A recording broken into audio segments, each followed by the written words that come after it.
ẹ káàsán, ẹ káalẹ́, ẹ sì káàárọ̀ ní gbogbo ibi tí ẹ ti ń fi ojú ayọ̀ wò wá. Tèmi ti yín tòótọ́, Babaconfirm JP. Èmi náà mo tún jáde lọ́sàn-án yìí gẹ́gẹ́ bí ìṣe mi àti gẹ́gẹ́ bí ohun tí Ọlọ́run kú gbé rán wa pé kí àwa máa ṣe. Àwa máa ṣe ojúṣe wa gẹ́gẹ́ bí ìránṣẹ́ Ọlọ́run. Ó dá mi lójú tó àdá.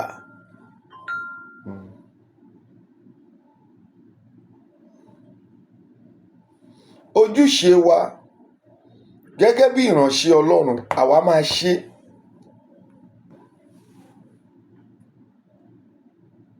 Àwa ò ní fi ohun tí ó jẹ́ ká ṣe sílẹ̀ nínú ayé yìí, nítorí pé we have a purpose to come to the world.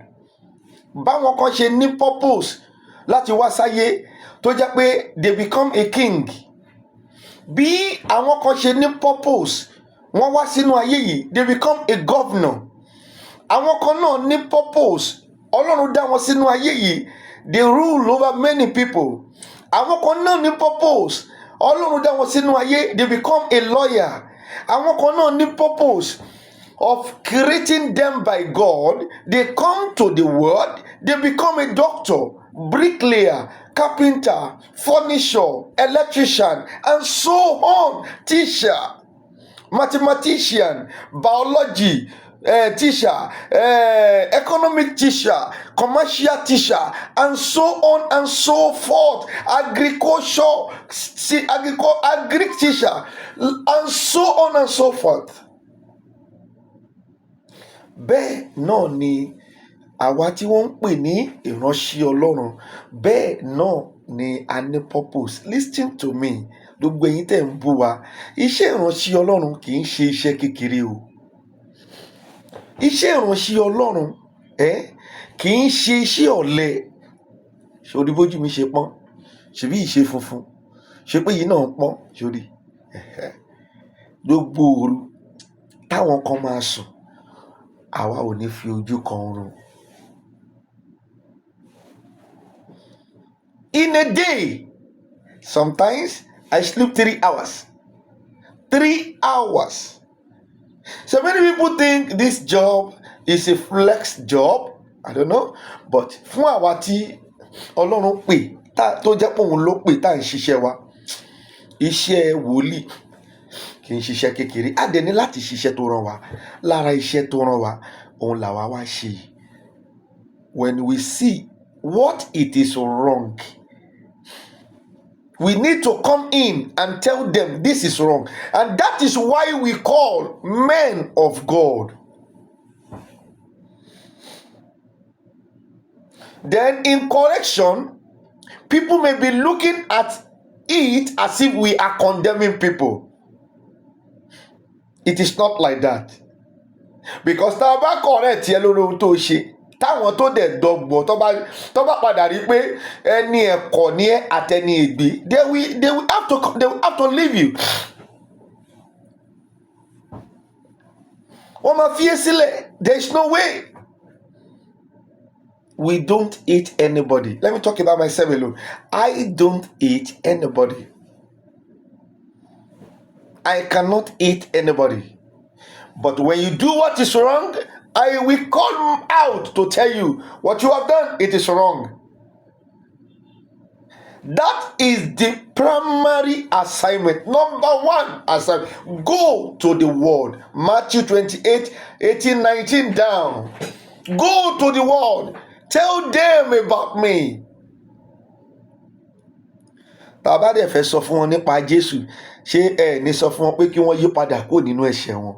You have to, àbíkọ̀ bàbá pé Jésù ó wá ó kú o, nígbà tó kú tán ó dá sórí igi àgbélébù, wọ́n dẹ̀ sin ọjọ́ kẹta ó jí. Nǹkan o, a máa ní láti sọ fún wọn ẹ yí kúrò nínú ìwà ẹ̀ṣẹ̀ yín títẹ́ ò bá kúrò ń bẹ̀ ẹ ò lè wọ ìjọba Ọlọ́run. Those are the assignments given to us as a man of God. Ó máa ń yà mí lẹ́nu tí àwọn èèyàn bá ní kí ni mò ń ṣe lẹ́nu iṣẹ́ tí mò ń sọ̀rọ̀ lé lórí yìí mò ń sọ̀rọ̀ lórí igbá màá máa sọ̀rọ̀ lórí àwọn èèyàn màá máa bú àwọn èèyàn. Listen to me. A man of God that is hearing the voice of God is an angry man. I am not hungry. I am not hungry, and I have never in my life come out. Many programs ló jẹ́ kí n máa ṣe. I run with my money. Many programs I run with my money. Níwọ̀n tí mo lè ṣe, mo ń sọ tòótọ́ fún yín. Ebi ń pa mí. Bóyá nítorí ẹ̀ ọ́ bóyá mo fẹ́ jẹ́ kí àwọn èèyàn mọ̀ mí. Go and check my church. Èèyàn mélòó ló wà nínú ẹ̀? No. Èèyàn mélòó ló wà ń bẹ̀? Because ẹni tó bá fẹ́ dòótọ́ ọ̀rọ̀ wọ́n kì í ẹ̀tọ́ bí tá ti ń sòótọ́ ọ̀rọ̀ àwọn èèyàn kì í pọ̀ ń bẹ̀. Tó ti ń parọ́ fún bí kò máa gbàdúrà bẹ́ẹ̀ ni máa kú, tó máa gbàdúrà bẹ́ẹ̀ ni máa kú, tó máa forí gbálẹ̀, tó máa mú pàṣọ dání, tó máa láwọn ná iṣu, tó máa mú ṣọ́bẹ̀ dání, ìyẹn gangan ló máa ń lọ. Tó máa parọ́ fún wọn wípé they are blessed, why they are not blessed? So therefore, it is not that I am hungry. Anybody call a man of God a sincere, wọ́n mọ̀ ọkọ̀ lè máa parọ́ fún yín. Ohun táwa ń sọ it is not right. They know, because they want you to blend to the way their lifestyle. They want you to bend to what their ways. Anybody hearing the voice of God, tó ń gbọ́ ohùn Olúwa, you must be an angry person. Kan tó ṣe rí pé Dávìdì bó ṣe rí nìyẹn, bó ṣe rí pé Mósè bó ṣe rí, tó pé nǹkan tá à ń gbọ́ ní etí wa àbí à ń rí yẹn kì í ṣe kọ́ kékeré. You must be an angry person. Tí angry person bá fẹ́ wá pass message, báwo ló ṣe expect ẹ̀ kó pass ẹ̀? Ṣètìyàn bá ń béèrè lọ́wọ́ mi, ẹni tó ń béèrè lọ́wọ́ mi wípé ṣé ìránṣẹ́ Ọlọ́run nìyí ṣá, ó mọ nǹkan tó ń sọ. Bóyá bí mo ṣe sọ̀rọ̀, bí mo ṣe máa sọ nìyẹn, bí ìránṣẹ́ Ọlọ́run ṣe máa sọ nìyẹn. Bí ìránṣẹ́ Ọlọ́run tiẹ̀ ò bá sọ bẹ́ẹ̀, kí n sọ fún ẹ, fake ni. Yes, bí ìránṣẹ́ Ọlọ́run ẹ kò bá sọ bí mo ṣe ń sọ yìí, it's a fake. Kọ́lọ́run máa fi rán wọn wá. Ṣé o ń gbọ́ mi? Bó ṣe ń fi wọ́n wá nípa ọ̀rọ̀ bí ìlú Nàìjíríà yìí ṣe rí. Ṣé ìlú Nàìjíríà ṣé ó entails pé kéèyàn smile? Kò entails ẹ̀ náà. So therefore, iṣẹ́ tọ́lọ́run rán mi, òun lèmi wá ṣe o. I'm not here to beg. Instead pé kí n fi beg, I use my money to fix many things. Kì í ṣe pé àwa náà láwọn tó ń wá bá wa nípa wípé wọ́n ní ìdìrànlọ́wọ́. Instead pé kí wọ́n á gbé wọn wá bá yín, kí n gbé wọn wá báyìí, mo máa ṣàánú wọn níwọ̀n tágbára mi ká, nítorí pé mi ò fẹ́ àrífín. Ó máa ń dùn èmi náà wípé ìwọ̀nba tí mo ṣe kò tó àwọn tí mo ṣe fún. Ó máa ń dùn mí, ṣùgbọ́n àwọn tí mo fẹ́ gbé wọn wá bá, kí ni mo lè bá lọ́dọ̀ wọn? Yeah, I just have to calm down. Ọlọ́run bá ní ẹ máa ró lórànlọ́wọ́, ẹ máa rí. Ìkan ṣàwà sọ́dọ̀ wa níjọ́ Sunday, afọ́jú ni, afọ́jú. Mi ò mọ̀ rí from anywhere. Ó dẹ̀ lóhùn òun kọrin, ó tún gbé organ dání. Mo dẹ̀ ní kó fún láyè, ó dẹ̀ kọrin. I was so impressed. Mo dẹ̀ sọ fún, màá fún ẹ ní 10,000 naira láfi lè dá sí ministry ẹ̀. Afọ́jú ni, àgbàlagbà ni. Mo dẹ̀ rí pé ó l'accident lójú yẹn fi fọ́, because wọ́n ṣe operation gbogbo bíbá ìpátá operation ni. Go and check my video on Sunday. Lọ check àwọn fídíò mi lórí YouTube, you will see. Ẹ jẹ́ mọ̀ wípé a béèrè nǹkan kan lọ́wọ́ ẹnikẹ́ni, ṣùgbọ́n àwọn tó láàánú wọ́n ń pè mí wípé ọkùnrin yẹn àwọn fẹ́ bless ẹ. Àwọn tó láàánú pè mí pé ọkùnrin yẹn sẹ́ àwọn fẹ́ bless ẹ. Kì í ṣe pé èmi náà mo ń jìnnà sí ìsọlẹ́nu ni. Gbogbo àwọn tèmi rí tí wọ́n máa ń tábà ṣe irọ́ ló ń pa. A kò gbowó lọ́wọ́ àwọn èèyàn, wọ́n á gbowó lọ́wọ́ wọn, wọn ò ní kówó lọ fún ẹni tó ní kówó fún. Àwọn tèmi rí tó máa ń sábà ń ṣe iṣẹ́ yẹn bí mi ṣe ń rí wọn in my own spirit, mo máa ń wò níwò wípé àwọn yìí kàn ń fi àwọn tó ń kówó lé wọn lọ́wọ́, wọ́n fi ń rí ìṣe ara wọn ni, which I cannot do. Mo dẹ̀ rọ́pọ̀lọpọ̀ èèyàn tó pè mí tó ní kí n send àkáǹtì mi, àwọn fẹ́ fún ẹnìyẹn lówó. Tó bá dijọ́ Sunday tó tún bọ̀ yìí, mo máa ní kó wá, màá kó gbogbo owó yẹn lé lọ́wọ́. Mi ò tiẹ̀ fẹ́ kó lé lọ́wọ́ tẹ́lẹ̀ tó pé mo fẹ́ kí wọ́n investigate ilé tó lòun fẹ́ gbà, ìgbà tó lòun fẹ́ ṣe kí ni ó yá, ṣé ó fẹ́ ó yá kọ́ bẹ́ẹ̀ dalé. Ṣùgbọ́n ó dijọ́ Sunday ṣá, àmọ́ bá ṣe máa rìn. Iṣẹ́ tọ́lọ́run ní mi nìyẹn. Òun ni mò ń ṣe. Most of them mo máa ń fi kí ni kí n ti gbọ́. Mi ò lówó, but ìwọ̀nba tágbára mi ká, I do it for people. As a man of God, people come always. Àwọn títí wọ́n ti bàjẹ́, àwọn tí wọn ò lè jẹ, tí wọn ò lè mọ, tó ń rìn lábẹ́ gádà, they come always. But èyí tágbára wa ká, òun la lè ṣe. Kì í ṣe pé a ò lè gbé wọn wá síwájú yín, ẹ̀yin èèyàn wa. Kò dẹ̀ ń ṣe wípé ẹ̀yin èèyàn wa tẹ́ ń gbọ́ wa yìí, kì í ṣe wípé ẹ ò lè help wọn. Ṣùgbọ́n ẹnu ayé òun ni mò ń wò. Iṣẹ́ tọ́lọ́run dẹ̀ rán wa dẹ̀ ni as a man of God. Tí kò bá ṣáà ti sí irọ́ níbẹ̀, tó yẹ pé bí wọ́n ṣe rán wa náà la ṣe ń jẹ fún wọn. Tí àwọn náà dẹ̀, àwọn iye èèyàn tí a dẹ̀ jẹ fún, àwọn yẹn ọkàn wa máa gbàdúrà fún àwọn tí wọ́n ràn wọ́n lọ́wọ́. Àwọn tí wọ́n ràn wọ́n lọ́wọ́ ayé wọn á sì tún máa dá sí. But ibẹ̀ yẹn kọ́ ni mò ń lọ lónìí. Gẹ́gẹ́ bí ẹ ti mọ̀, ohun tí kò mú mi débẹ̀ ni wípé mò ń sọ nípa àwọn tí wọ́n ń sọ fún mi wípé ṣé ìránṣẹ́ Ọlọ́run ni mí, tí mò ń sọ̀rọ̀ jàbàjàbà. Listen, I am a man of God. Òun ni mo ṣe dé ibi tí mo dé yẹn wípé iṣẹ́ tiwa ni wípé ká sọ òtítọ́. That is all. Ibi tí o bá dé ti ń sọ òtítọ́, ìjà máa padà ṣẹlẹ̀ níbẹ̀.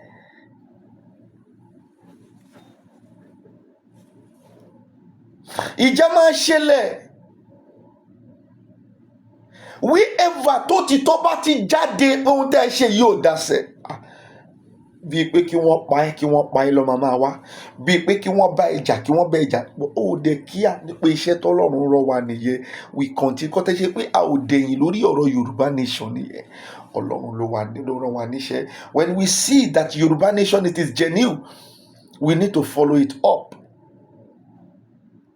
And whatever that is not genuine, yín, a kò ní láti explain nípa yín fún aráyé ni pé ẹ wo wọn. If you like, you go and ẹ lọ join wọn. If you don't like, don't join them. Ṣùgbọ́n ẹni tó bá ní ọpọlọ, yẹ́n mo ti máa ń sọ wípé àwọn tó ní làákàyè ènìyàn ni wọ́n lè dọ́ ohun tí mò ń sọ. Ẹni tí ò ní làákàyè ò lè understand me. Tàtà bá sọ pé èèyàn ń ṣe báyìí, tó ń ṣe báyìí, tó ń ṣe báyìí, wà pé àwọn onílàákàyè àjókòó wọn lọ wò dáadáa. Gẹ́gẹ́ bí Mánu Adélékè tí ó ń protest, dàbí tí ó ń jẹ́ èèyàn kan lára àwọn tó fẹ́ di gómìnà fún Ọ̀ṣun state. Nígbà tí wọ́n interview wọn, mi ò mọ rí, kò sí nǹkan tó kèmí pẹ̀lú Adélékè. Mo kàn nǹkan tó sọ lèmi kàn fẹ́ wá sọ ń bíbáyìí. Ó ní lẹ́yìn táwọn bá sọ̀rọ̀ yìí tán, ẹ̀yin ikọ̀ BBC tẹ́ wá dọ̀rọ̀ lẹ́nu àwọn tí kì bá ṣe pé lórí burúkú gan làwọn BBC fúnra wọn. Ẹ dẹ̀rọ̀ lẹ́nu àwọn èèyàn, ibi tó parí sí ni ẹ kàn máa gbé wá sórí TV báyìí lọ ṣe sọ. Why don't you go and investigate them? Ọkùnrin yẹn wá ń sọ wípé ọ̀rọ̀ kan tó sọ yẹn èmi mú dání, ó dẹ̀ jẹ́ nǹkan tí ó jẹ́ nǹkan tó dáa. Ó ní gbogbo àwọn ti sọ̀rọ̀ báyìí. Gbogbo òun sọ pé òun ná 250,000 naira nígbà tó òun wà senator nígbà yẹn fún àwọn, òun promise òun dẹ̀ ṣiṣẹ́ yẹn. Ó ní gbogbo nǹkan yìí, ó ní kí wọ́n lọ investigate ẹ̀ báwọn ṣe sọ. Tó bá wá rí pé kò rí bẹ́ẹ̀, kí wọ́n jáde síta padà láti sọ wípé ohun tí ọkùnrin yìí sọ, àwọn tí investigate ẹ̀ yọrọ ni. Wọn ò ní lè ṣe nǹkan tó bà Nàìjíríà jẹ́ nìyẹn. Kì í dẹ̀ ṣe Nàìjíríà nìkan, ọ̀pọ̀lọpọ̀ Áfíríkà láyé ẹ̀ ti bàjẹ́. The same thing is happening in South Africa now. Àwọn tó tún South Africa ṣe ti tún ṣe. Àwọn tí wọ́n ń wọ bẹ́ńsìn ti ń ba South Africa jẹ́. Wọ́n ń pa èèyàn bí ẹni pẹran. Wọ́n ń jalè bí ẹni anyhow. Even in South Africa.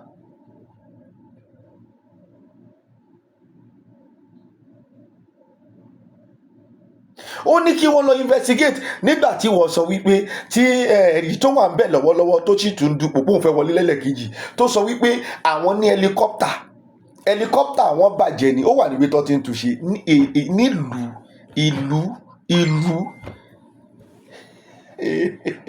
ṣe kó lágbára in a country kí gómìnà ìlú a state kó máa sọ pé àwọn ní helicopter wọn bàjẹ́ wọ́n ṣẹ̀ṣẹ̀ fẹ́ lọ tún ṣe.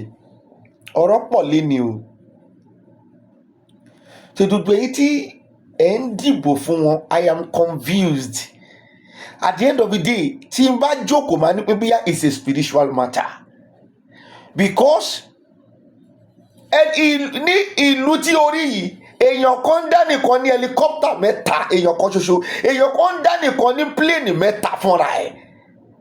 Kí ìjọba of a state, Ọ̀ṣun state, kó wá máa jáde síta nígbà tí wọ́n interview wọn pẹ̀lú àwọn tó kù tí wọ́n fẹ́ jọ dupò ìdíje tí ó fẹ́ tó máa wáyé yìí wípé plane helicopter wọn bàjẹ́ ó wà lọ́dọ̀ ẹni tó fẹ́ tún ṣe. Ṣé ibi tó yẹ kí ìwọ kọ́kọ́ ti rí wípé these people they are interested in losing life. Ṣé wọ́n ń tún helicopter ṣe ni? Tó bá dẹ̀ ti wíìkì ṣe bóyá kí wọ́n ta dànù kí wọ́n lọ ra tuntun ni to prevent loss of life. Kò sóhun tó kàn wọ́n. Ibẹ̀ yẹn náà kọ́ ni mò ń lọ bọ̀ máa sì tún débẹ̀ tákòkò bá tó. Ó níbi tí mò ń lọ léni. Ẹ̀yin ní kẹ́ẹ̀kọ́ farabalẹ̀ láti máa bá mi ká lọ. Àwọn tí wọ́n ń dìbò fún wọn òun ni mo ti wà confused about. After everything mo feel like maybe it's a spiritual issue. Nígbà téèyàn lanu yín bẹ́ẹ̀ tó lanu fún ẹ wípé plane tẹ́ ń lò fún state yín ó ti bàjẹ́ látọdún mélòó decade years. Ibì kan ni wọ́n wá gbé sí helicopter tó jẹ́ kí wọ́n lo ibì kan lọ gbé sí. Ṣé ìlú yìí ò lówó láti ra helicopter? Ọ̀lùwò èèyàn kan lówó láti ra helicopter mẹ́wàá fún state kọ̀ọ̀kan. Helicopter mẹ́wàá. Owó tí adẹ̀ ń sọ pé wọ́n ní yìí, listen to me, kì í ṣòwò wọ́n jí nínú àpò ìjọba yìí ni. Listen to me. Ó ní mo hate èèyàn, báwo mo yẹ máa hate wọn? Mi ò hate anybody. Mi ò hate Tinubu. Mi ò hate anybody. But when your lifestyle tí ó bá ti di wípé kò sí òtítọ́ níbẹ̀, we will come out to say we don't hate them. Ohun tí wọ́n ṣe làwa sọ síta. You can't tell me I hate them. Igwe tó ń jẹ́ Ọláìyá tó jẹ́ pé artist tó sọ̀rọ̀ èmi ò hate ẹ, I don't hate you, but ohun tó ṣe làwa jáde láti wá correct ẹ fún. Ọ̀pọ̀lọpọ̀ wá even mánu kan tí mi ò tiẹ̀ expect rárá pé mánu yìí lè sọrú ọ̀rọ̀ báyìí tó sọ yìí. I don't even expect him. Ẹ má torí pé ẹ̀yin ò fẹ́ràn Tinubu kẹ́ máa bú àwọn ọ̀pọ̀lọpọ̀ àwọn tó bá dìde pé àwọn fẹ́ support Tinubu, àwọn fẹ́ ká dìbò fún Tinubu. So gbogbo àwọn ẹnìkan tó bá support ẹnìkan, ẹ má bú ẹnìkan pé bóyá àwọn Igwe àbí Yinka Quadri ni àbí Jídé Babs ni àbí ọ̀pọ̀lọpọ̀ ẹlòmíì tán dìde pé wọ́n láwọn support Tinubu, àwọn fẹ́ báyìí fún Tinubu. Ẹ má bú ẹnìkankan. Ẹni Yorùbá nation ló máa gbà wá, Yorùbá nation là ń lọ. Lóòótọ́ Yorùbá nation kò sẹ́nibọ̀dì tó sọ pé kí Yorùbá nation má ṣẹlẹ̀.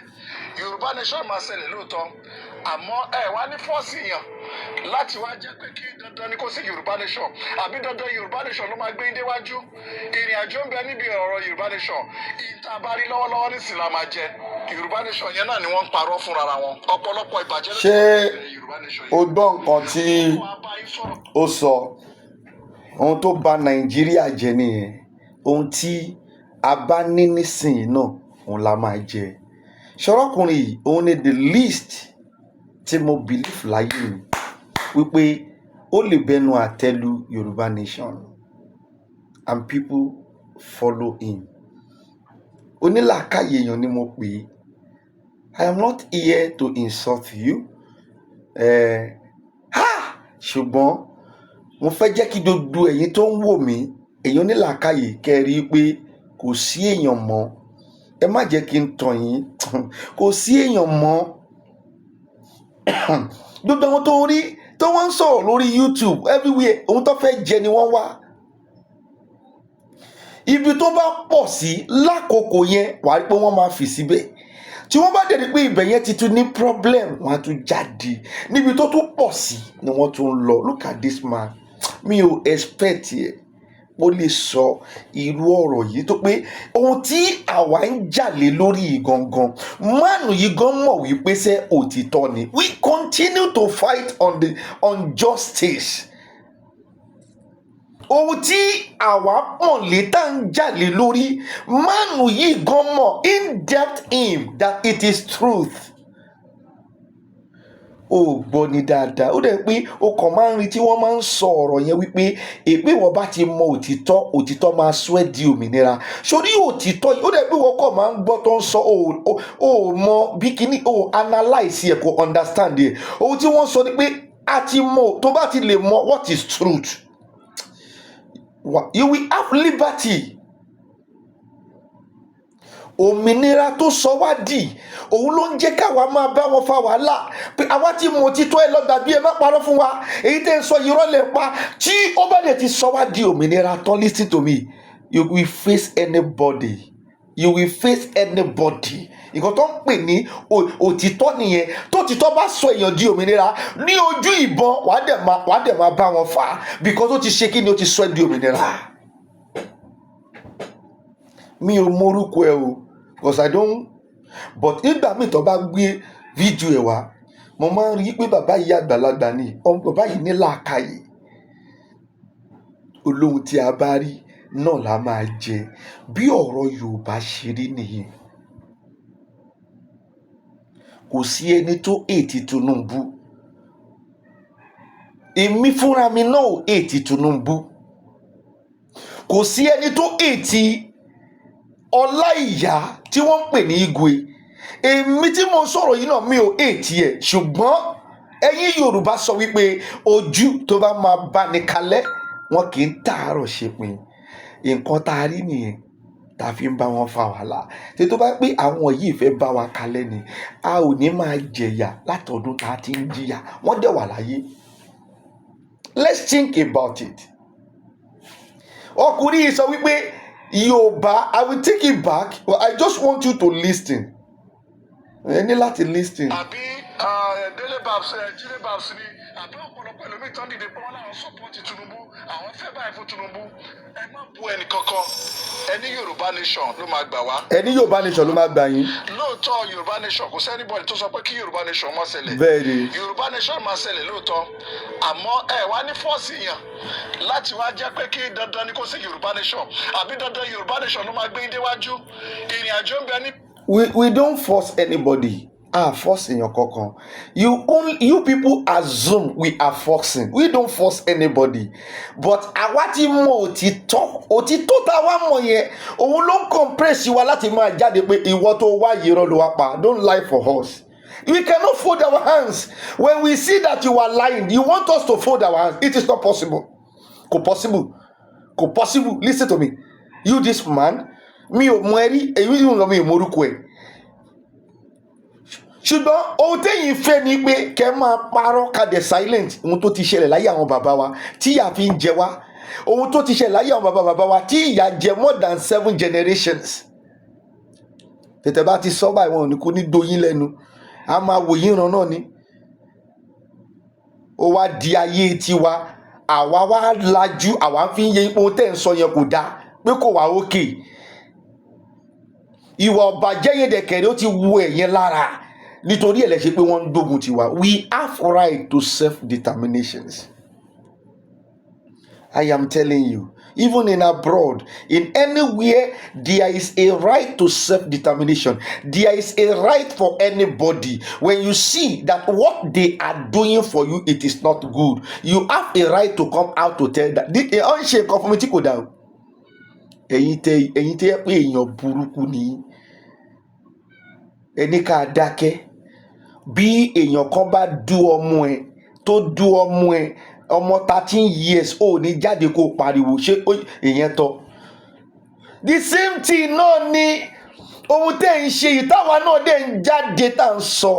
We have right to eat. Kéèyàn kan bá bọ́ ọmọ ẹ sùn kó lọ fọ́mọ ẹ lóyún bí kò tiẹ̀ fún lóyún kó kàn lọ jábàálẹ̀ ẹ̀ ọmọ 13 years ọmọ 12 years ò ní jáde kó pariwo síta to make sure that there is justice.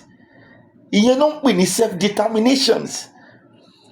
Ohun tẹ́ ń ṣe yìí náà is the same thing. Ẹ ń parọ́ àwádẹ́ ń jáde à ń sọ wípé irọ́ lẹ̀ ń pa ẹ wá fẹ́ máa yí wípé àwa ń force yín. We don't force you. We only tell you that the only solution for this country bó ṣe ń lọ yìí is to break this country. If you people know you cannot give us a sincere president that is going to rule this country the way they say that they will rule it. Látọdún tí wọ́n ti ń parọ́ fún wa, àwọn máa fún wa nílé ìwé ọ̀fẹ́, àwọn máa fún wa nílé ìwé gbá, àwọn máa sanwó yunifásitì yín, àwọn máa rán scholarship, lẹ́yìn táwọn ọmọ bá ṣe tán wọ́n máa rí iṣẹ́ tó dáa, lẹ́yìn tí èwo ni wọ́n ṣe ń bẹ̀, àwọn máa fún yín níná, iná náà dà. Gbèsè iná, gbèsè NEPA tí wọ́n gbé dọ́dọ̀ mi, it is 500 and something thousand. Ẹ béèrè lọ́wọ́ wọn pé ṣé èmi irú owó yẹn nínú ọdún kan? Ṣé mo rí 500 and something thousand ní èrè nínú ọdún kan? Ẹ ń gbé owó iná wá fún wa. Owó iná tí a lò ẹ ń gbé wá fún wa. Tí a bá tún lọ ra epo láti lè fi ṣe business wa, nínú owó epo tá a tún pa yẹn náà látún máa tún fi lọ sanwó NEPA. Ṣó mú ọpọlẹ wá? The decay years lẹ ti ń sọ fún wa as a promise even till now òun náà lẹ ṣe ń sọ. A wá padà rí wípé ẹ̀yin kan náà tẹ ṣe ń gbà yẹn náà lẹ ṣe wà ń bẹ̀ ń sìn, ẹ dẹ̀ ṣe ń pa irọ́ the same irọ́. A wá ń sọ síta ó wá padà wá di wípé àwa ń force yín. A ò force yín o. We don't force you. We only say the truth, and where there is truth tí òtítọ́ ti ń jáde òtítọ́ máa dàbí ẹni pé à ń force. We don't force you. We don't force you not to do your will. So therefore we have a freedom of speech. And the freedom of speech here often one self-determination that we have right over on it. That is why we come out. Why will we hate you? Ẹni tó ń sọ̀rọ̀ ìgànnà mi ò hate yẹ, but mo rí pé ohun tó ń sọ́kù díẹ̀ káàtó bí mo dẹ̀ ṣe máa ń wòye bíi pé àgbàlagbà tó ní làákàyè nìyí. Kò sẹ́ni tó àtàkì Igwe Ọláìyá rí látijọ́ tó ti ń ṣeré wọn, látijọ́ tí wọ́n ti wà. Kò sí èèyàn kankan tó jáde báyìí náà bá ti ń jáde tá a wá ní Ọláìyá ò dáa. No, kò sí.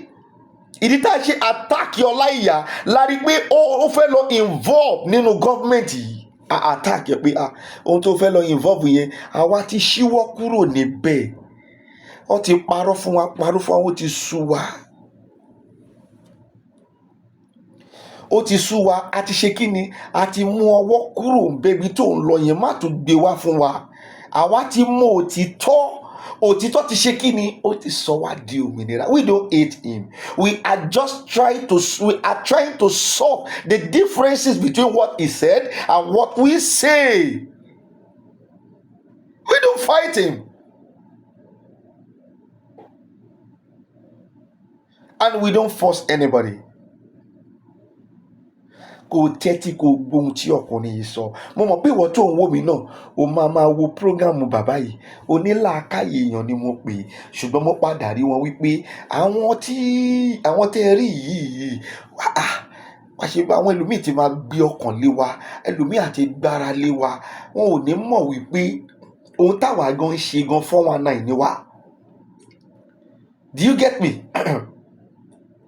pé ohun tó ń wá ohun tí wọ́n fẹ́ jẹ ni ibi tí wọ́n bá rí ọ́fíìsì tó pọ̀ síbẹ̀ dáadáa pàápàá máa pọ̀ síbẹ̀ tó bá lè pọ̀ ti kú òun bẹ̀ tán á tún lọ pọ̀ síbòmíì. ojú méjì làdá tí wọ́n ní. I never expected this man tí mo fi fọ́tò ẹ̀ tí mo fi voice àti fọ́tò ẹ̀ tẹ́ rí ó lè sọ̀rọ̀ against Yorùbá nation. Listen to it. ọ̀rọ̀ Yorùbá nation ìtàbárí lọ́wọ́lọ́wọ́ ní sì la máa jẹ. òtàbárí lọ́wọ́lọ́wọ́ sì la máa jẹ. ṣẹgbọ́ ọ̀pọ̀lọpọ̀ ìbàjẹ́ ló ti wà nínú ìdílé. ọlọ́pọ̀ Yorùbá. mo ń bọ̀ wá bá yín sọ̀rọ̀ nípa ọ̀rọ̀ pásítọ̀ Bánkọ́lé láìpẹ́ yìí. Pásítọ̀ Bánkọ́lé tó mẹ́nu lé yìí, listen to me. He's just an individual. Òun náà jáde bí wọ́n ṣe jáde ni. Tí bàbá yìí ò bá understand. Bí mo ṣe jáde ni Pásítọ̀ Bánkọ́lé náà ṣe jáde. Wípé òun lè ran Yorùbá lọ́wọ́. Bí bàbá wa tí mo fi tọ̀wọ̀tọ̀wọ̀ porúkọ ẹ̀ tí bá ti ń sọ bẹ́ẹ̀ inú máa ń bí àwọn ẹlòmíì pé èmi fi máa pe Sunday Igboho ní bàbá wọn bí bàbá mi. Bí máa pe Sunday Igboho bẹ́ẹ̀ mímí máa pè ní no má wọrí. Bí bàbá wa tí mo fi tọ̀wọ̀tọ̀wọ̀ pe orúkọ ẹ̀ Sunday Igboho ọmọ Adéyẹmọ bóun náà ṣe jáde nìyẹn. Olúyọmí Kóìkì ìgbà tí wọ́n pè ní bàbá mi náà àwọn èèyàn máa ní kí ni nọ́ọ̀sẹ̀sì wo ni mo sọ. Listen to me, I know my reasons. Àwọn ló wà níbẹ̀ lókè, ẹni tó bá dẹ̀ wà lókè la máa forí fún. Listen to me, bó ṣe rí nìyẹn. Ẹni tó dẹ̀ wà lókè a ò rí ìwà ọ̀dàlẹ̀ kankan nínú wọn. Tó fẹ́ pé mo ti rí ìwà ọ̀dàlẹ̀ nínú wọn ni màá ti àtáàkì dodo wọn. Nígbà tí Pastor Felix jáde tí mo gbọ́ bó ṣe sọ̀rọ̀ síta, Olúwa sọ fún mi nípa ẹ̀, mo dẹ̀ jáde. Ó tiẹ̀ tí gbowó lọ́wọ́ ẹnikẹ́ni bí mi náà ṣe jáde ni ó mọyì èèyàn tó ti wá bá mi ni. Ó mọyì àwọn Yorùbá nation lóríṣiríṣi ní country tí wọ́n ti pè mí pé àwọn máa dówó fún mi. Mo ní ẹ má sọ̀rọ̀ nípa owó fún mi, ẹ jọ̀ọ́ ẹ má sọ nípa ọ̀rọ̀ owó fún mi. Iṣẹ́ tí mo rí o pé wàá tó ìgbà tí empty ọ ti ra ọjà tó wà nínú store a tó ti wá kó nínú ta tó fi display síta. Mo ń jẹ́ kó yé wọn wípé iṣẹ́ tí mo gbé dání yìí egbògi iṣẹ́ ewé àti egbò tọ́lọ́run fi wọ̀n mí yìí tí mò ń ṣe yìí ó tó mi jẹ. Mi ò fẹ́ kéèyàn bà orúkọ mi jẹ́. Lábẹ́ iṣẹ́ yìí náà mo tún máa ń sọ dáadáa kó lè rírú ẹ̀dá tí mo jẹ́. Tí o bá ti gbàgbọ́ lórí nǹkan yìí má pe nọ́mbà mi, má sẹ́ǹdì owó ẹ̀ sí mi. Wàláì tó o bá sẹ́ǹdì owó ẹ̀ sí mi tó o wá padà wá gbàgbọ́ lórí ewé àti egbò yìí náà bákan náà kò lè ṣiṣẹ́ fún ẹ. Mo fi ayé àtọlọ́run bú rẹ̀. Èmi tí mò ń sọ yẹn tó bá pé 419 ni mi ṣé mo máa sọrú ẹ̀. Go and check all my programs. Bẹ́ẹ̀ náà ni mò ń rí àwọn tó jẹ́ pé wọn ò dàgbọ́. Ẹlòmíì sẹ́ǹdì owó sí wa tán ló máa tẹ̀ máa gbọ́ pé kíní kan bí ó ti lọ fi ọ̀rọ̀ lọ rẹ̀ tó wá ní ọlọ́fẹ́ sẹ́ǹdì àwúrí ọ̀là sáwọn, wọ́n fẹ́ sẹ́ǹdì ọṣẹ wègúnwèpè sáwọn, wọ́n máa fi ohun tí ẹ̀rọ dà ọṣẹ ìtúwàwẹ̀là lọ́wọ́ bàbá kan. Bàbá ní ó ti di babaláwo. Wọ́n ṣe tún máa ba faith wọn jẹ́ nìyẹn. Tó bá ti ba faith ẹ jẹ́ ṣé wọ́n pé mi ò force ẹ kó tó sẹ́ǹdì owó sí mi. I am telling you the truth. Mo dẹ̀ máa ń sọ fún ẹ lọ́wọ́ fídíò mi kó o ní nǹkan kan tó o lè fi attack mi. Mo fi ayé àtọ̀run. If you don't believe what I am doing má pè mí. Ohun tí èèyàn bá believe nínú ẹ̀ òun ló máa ń ṣe. Now gẹ́gẹ́ bí nǹkan kan ló mú mi débi tí mo ti sọ̀rọ̀ tán yìí. Gẹ́gẹ́ bí ọ̀gbẹ́ni ṣe sọ̀rọ̀ ó ní òun sì ń bọ́ ní ọ̀dàlẹ̀ ńdodo ní ìtẹ́wà nínú. Ó fẹ́ mú ọ̀rọ̀ kí ló ti ń pè ọ̀rọ̀ Pastor Felix. Pastor Felix is an individual. Kò lè rí pé ìkà ọ̀dàlẹ̀ èṣù ó ní ọpọlọ. Ó dẹ̀ ní ọpọlọ tó àwa tí Ọlọ́run náà gbé kalẹ̀ láti tákù yín. Wọ́n á fẹ́ gbọ́rọ̀ Pastor Felix jáde pé Pastor Felix náà dá Yorùbá ó lóun ṣe Yorùbá nation. Ṣé Sunday tí àwa tẹ̀lé ṣó dá Yorùbá? Kò dá Yorùbá. Kóìkì ò dá Yorùbá. Àwọn èèyàn lọ́kọ̀ọ́kọ́ra àwọn ìjọ ń gbà yẹn náà tó ń sọ̀sọ̀kúsọ. He's still on the matter. Olúwa ló sọ bẹ́ẹ̀. Dodo tó Olúwa sọ fún mi ló ń ṣe.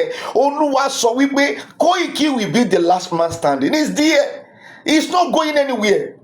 And nobody can expect him to come to this country. Tó pé àwọn kan ló máa wà níbì kan láti máa make sure pé wọ́n táwa ló lógo pé báyìí ni báyìí ni báyìí ni báyìí ni àwa kan dẹ̀ máa wà nínú ilé náà láti lè máa exercise ohun tí wọ́n ń sọ fún wa.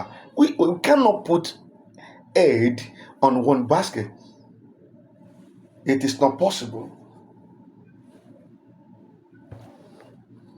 Tí wọ́n bá ń sọ wípé èèyàn tí mi ò believe ó lè sọ nípa ẹ̀, so therefore don't forget about if this man forget about Pastor Felix. Pastor Felix, it is just an individual that come in as if he can help Yoruba nations, ó dẹ̀ fraud wọn, that is all. Kí wá ni ó fẹ́ máa sọ nípa Pastor Felix? Àwọn tó wà lókè, bàbá wa Akíntóyè, ṣé o gbára dáadáa nípa wọn rí ni? No, àwọn ló wà lókè yẹn ní kó fi wò wọ́n. Kì í ṣe àwọn ọmọ tí wọ́n sásá bẹ Yorùbá nation tí wọ́n fẹ́ wá gba owó, tó fẹ́ wá kó owó lówó, ó fẹ́ wá dowó lọ́wọ́ wọn kí wọ́n sá lọ. Àìmọye wọn tó ti fi owó Yorùbá nation make it tí bá ń sọ nígbà yẹn àwọn yẹn máa pariwo kí ló kàn mí pẹ̀lú yẹn, tó bá dowó Yorùbá nation kí ló kàn mí. I said it before it come to this level. Kì í dẹ̀ ń ṣe pé mo sọ nípa ti ara, gbogbo tí mo ń sọ yìí kì í ṣe pàtàrà nípa ti ẹ̀mí ni. I said it's a spiritual issue. Bí Ọ̀gbẹ́ni Olúwa sọ wípé irọ́ ló ń pa, èyí máa wá gbá yín ni. It's not going anywhere. Bẹ́ẹ̀ lọ́pọ̀lọpọ̀ ti pè mí, àìmọye tó sì pè mí lẹ́nu ọjọ́ mẹ́ta yìí náà, mo ní don't worry. Tí n bá pe bàbá wa Sunday Igboho, ohun tí wọ́n bá sọ lórí ohun tó sọ fún mi, màá mọ nǹkan tí mo fẹ́ ṣe. Ó tán. I can't push myself because we have superior. A ní ẹni tó wà lókè. We need to take order from them. Àwọn tó dẹ̀ wà lókè ta ní ìwọ̀n ò tí ì hùwà ìbàjẹ́. Tí wọ́n bá wù ìwà ìbàjẹ́, a máa jáde, a máa fọ́ gbogbo ẹ̀. That is it. They are still intact. Wọ́n dúró síbẹ̀ ni. Ọlọ́run nǹkan tọ́lọ́run pè wọ́n fún wa ni wọ́n ń jẹ́, wọn ò ṣe rádaràda. Bàbá Akíntóyè ni, Kóìkì ni, bàbá wa Sunday Igboho ni, and some others. Kì í ṣe gbogbo àwọn agitator lórí wọn pé ọ̀pọ̀lọpọ̀ nínú àwọn agitator they are in the line and they are doing their work, which we know Yoruba nation will come to pass. Bódìyàn Ìgbò tí wọ́n ń pariwo ní Nàìjíríà lónìí, ojú ti fi ara ẹ̀ hàn. Ọ̀pọ̀lọpọ̀ àwọn òṣèré ló ń jáde ni wọ́n sọ ní tí wọ́n rí nípa àwọn tí wọ́n fẹ́ lọ dìbò fún. Àyè wà fún gbogbo Nàìjíríà nísìn láti mọ nǹkan tó fẹ́ ṣe. Kí ni wọ́n ń pè ní Ìgbò? Òun náà ni pé PVC tó oníkálukú bá ní lọ́wọ́, òun ni ó sì dájọ́ gbogbo ibi tí oníkálukú bá ń lọ.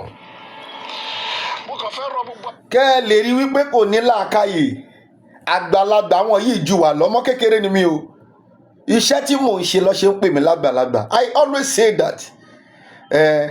Kò dẹ̀ ṣe pé èèyàn dàgbà ló ní làákàyè. Ṣé mánu yìí kẹ́ ẹ lè rí pé kò sí làákàyè nínú ẹ̀? Ó sọ nípa PVC. Ṣé èní ni wọ́n ti ń ṣe PVC? Ṣé PVC ló count vote in Nigeria? Listen to me carefully once again. Ohun tó Olúwa ṣì ń sọ ni kò yí padà. Olúwa ló sọ bẹ́ẹ̀. Ó ní Tinubu, ó ní kò lè jẹ president Nigeria. Ó rú ẹ lójú. But listen to me. Àwọn ló wá kù sí lọ́wọ́ bóyá wọ́n lọ rí igi ẹ̀. Olúwa sọ. Olúwa dẹ̀ sọ in a process wípé kò sí lábẹ́ bó ti wù kó rí tí wọ́n bá ṣe ní tòótọ́, tí wọ́n bá ṣe kinní yìí ní tòótọ́, tó bá pé PVC yẹn ni wọ́n kà ní Tinubu ò ní jẹ president Nàìjíríà. Tí wọn ò bá rí ìgìdò yìí, Ọlọ́run mọ gbogbo ibi tó ń lọ. Olúwa dẹ̀ sọ tiẹ̀ ní tòótọ́ in a direct way. Tí wọn ò bá rí ìdìbò yìí torí, I am telling you, Tinubu kò lè jẹ president Nigeria. Kì í ṣe èmi. I don't hate him. Why will I hate somebody like me? Èèyàn bíi tèmi. Olúwa ló sọ with many reasons. Tí wọn ò bá rí igi ẹ̀, tí wọ́n bá rí igi ẹ̀ tó fi wọlé, òun gan mọ̀ wípé ohun tó Olúwa sọ tòótọ́ ni àwọn rí igi ẹ̀ ni. Kò ń ṣe charismatic ẹ̀. Agbára ẹ̀ kò lè wọlé. Olúwa ló sọ. Olúwa ló sọ. mo fẹ́ ánsà mánu yìí, ẹ béèrè lọ́wọ́ mánu yìí o lè ṣe látijọ́ tí wọ́n ti ń dìbò ní Nàìjíríà ìbò wo ni wọ́n fi PVC àbí kí ló ti pè bóyá POP dẹ̀ ló ń pè mi ò kú ní rí mi ò dẹ̀ dìbò rí Ọlọ́run ò dẹ̀ ní jẹ́ kí n dìbò tó pé mi ò jẹ́ lábẹ́ wọn mo dẹ̀ ní jẹ́ lábẹ́ òṣìkà iṣẹ́ ọwọ́ mi ó tó mi jẹun jẹ mi ò lówó ebi ò pa mí níwọ̀n tó wà lọ́wọ́ mi sẹ́ mò ń ẹ̀pù àwọn èèyàn lóríṣiríṣi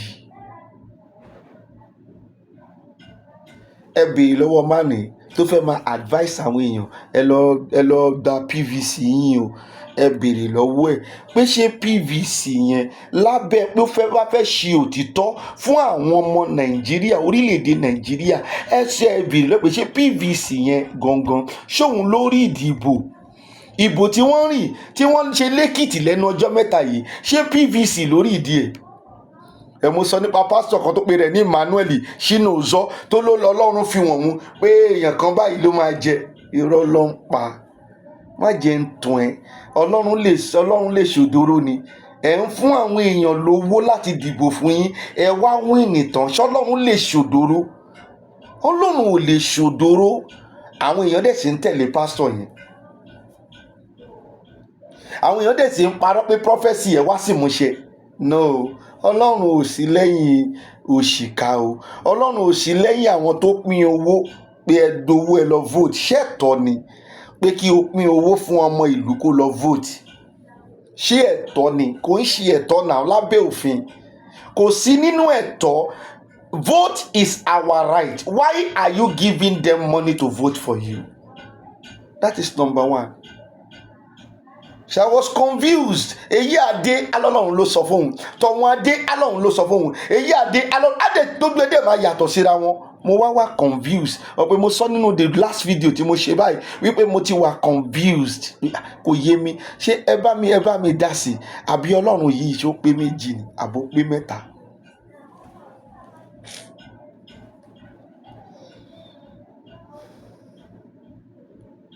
Ṣọ́lọ́run pé méjì?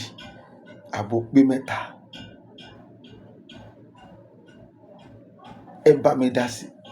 Ọ̀rọ̀ pọ̀ léni o tá máa sọ. Mo fẹ́ gbọ́bi tọ́gbẹ̀ni fẹ́ sọ̀rọ̀ ìjálẹ̀ sí tó bí tí mo gbọ́dé tẹ́lẹ̀ nìyẹn.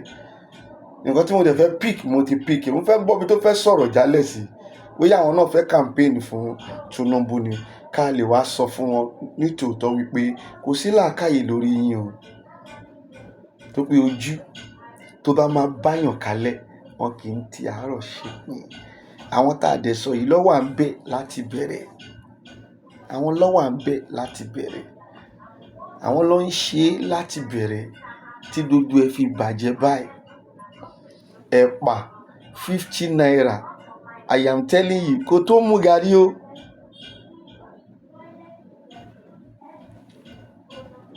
àwọn atajọ́ ọmọ Yorùbá àwa ọmọ Yorùbá tá a wà ní orílẹ̀-èdè Nàìjíríà lónìí ẹnu wa ò sọ kan rí láyé wọ́n dẹ̀ máa sọ pé alábòsí ni wá wọ́n dẹ̀ máa sọ pé mọ̀dàrú ni wá ṣé lóòótọ́ ni àbí bẹ́ẹ̀ kọ́ ojú ti fi rẹ̀ hàn ní ọwọ́ tá a wá sí báyìí ìran mẹ́ta ló fẹ́ jáde láti dìbò nísìnyí a ní Haúsá tó fẹ́ jáde fún olórí bẹ́ẹ̀ sì ni a ní Ìgbò tó fẹ́ jáde fún olórí bẹ́ẹ̀ ni a ní Yorùbá tó fẹ́ jáde fún olórí gbogbo ẹni tó bá ní PVC ẹ̀ lọ́wọ́ PVC ẹ̀ ló máa júwe ibi tó ní kálukú fẹ́ lọ kò dìgbà tó ní kálukú bá jáde síta mo rọ gbogbo ẹ̀yin tí ẹ ń takò àwọn òṣèré èyí tẹ́ ń takò àwọn òṣèré Nàìjíríà pé oníkálukú wọ́n sọ̀pọ́tì Tinubu mo rọ gbogbo yín ẹ má takò oníkálukú ló mọ ẹ̀dọ̀ ọkàn ẹ̀ ló dẹ̀ mọ tó bá fẹ́ oníkálukú ló mọ. ok kí ni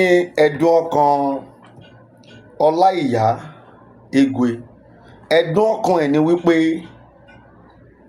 ìyàwó Tinubu gẹ́gẹ́ bí ohun tí mo kà wípé òun ló ràn òun lọ́wọ́ nígbà tí òun sick now ẹ̀dùn ọkàn ẹ̀ yẹn àwa fẹ́ jẹ́ kó yé Ọláìyá Igwe léni wípé health care it is free and it is our right tí Tinubu ò bá sí nínú gọ́ọ̀mẹ̀ntì a ò ní sọ̀rọ̀, a ò ní dọ̀rọ̀ dọ́dọ̀ ẹ̀. Tó bá pé ó ń ṣe iṣẹ́ tó jẹ́ pé aládàáni tó ń ṣiṣẹ́, àìmọye àwọn aládàáni tó lówó gan, ẹ gbọ́ ọ̀rọ̀ wọn lẹ́nu wa rí. Nǹkan tó kàn wá òun ni pé àwọn gọ́ọ̀mẹ̀ntì, ọ̀rọ̀ yẹn kàn wá la ṣe dá sí. Ọ̀rọ̀ yẹn kàn wá, àgbà kì í wà lọ́jà kórí ọmọ tuntun bàjẹ́. Òun nǹkan tó ṣẹlẹ̀ nìyẹn. Irú wa ò gbọ́dọ̀ jẹ́ wòlíì. Ọlọ́run kọ sí wa nípa ẹ̀. Nǹkan yẹn kàn wá ló ṣe pé a dá sí ọ̀rọ̀ gọ́ọ̀mẹ̀ntì. Tí kò bá kàn wá, kí la fẹ́ lọ ṣe ń bẹ̀?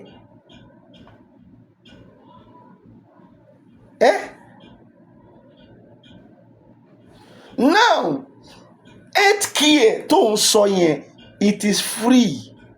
Ṣùgbọ́n àtijọ́ tí àwọn tí ẹlẹ́n campaign fún tán ní àwọn làwọn lọ́pọlọ jù yẹn, health care wo lọ ṣe tó jẹ́ pé free ni? Nílùú òyìnbó, tèmi mọ̀, mi ò wá mọ̀ bóyá tó ń parọ́ fún mi. A ní àwọn tó jẹ́ pé ọmọ ìjọba ni wọ́n, bóyá wọn ò tí ì gbàwé, wọn ò dẹ̀ tí ì ṣiṣẹ́, tó jẹ́ pé ìjọba ló ń tẹ́kí àdodo ìgbésí ayé wọn. Wọ́n ń fún wọn nílé, wọ́n ń fún wọn lówó. Tí wọ́n bá ní issue pẹ̀lú tí wọn, ìjọba, they will just go straight to the clinic or to the hospital. They will take care of them. They save lives. Why we attack you? Why we instead tàbí sọ pé ohun tó ń sọ yìí sẹ́kọ̀ọ́ iṣẹ́ tó jẹ́ kó sọ jáde nígboro ẹnu? Igwe Ọláìyá, òun nìyí number one. You talk about individual help. Wọ́n help ẹ̀, òun dẹ̀ lẹ́yìn òun lẹ ṣe òòrùn ọmọ yóò rí yí àwọn ọ̀pọ̀lọpọ̀ ọmọ tó wà ní ASUU strike. Ṣùgbọ́n kí wọ́n dọ́dọ̀ yín, kí wọ́n dí ọ̀dọ̀ ẹ̀yin, kò sí wàhálà o. Kí wọ́n dí ọ̀dọ̀ yín, ṣọ́ngẹ́tì mi, kò sí wàhálà. Laptop mi ni omi dà sí yẹn, èèyàn ń ṣe issue. Bó bá bàjẹ́ a máa rà mí. Kì í ṣe olówó kékeré o. Àwọn tó gbélé mi lọ́wọ́, it is about 700,000. Òun lomi dà sí yẹn bí mo ṣe ń ṣe program. Èèyàn ń ṣe issue.